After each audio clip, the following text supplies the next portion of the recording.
самом начале 1918 года покинуть Россию и уехать за рубеж сначала.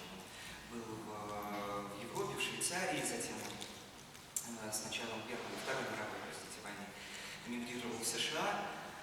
И зарубежный период Рахманинова не знает ни одного романса. Все-таки его душа пела тогда, когда он был на родине. Сегодня, в День молодежи, мы вспомним один из ранних романсов Рахманинова, невероятно поэтичный, стихи молодого московского поэта, современника Рахманинова Николая Минского «Она как полдень хороша».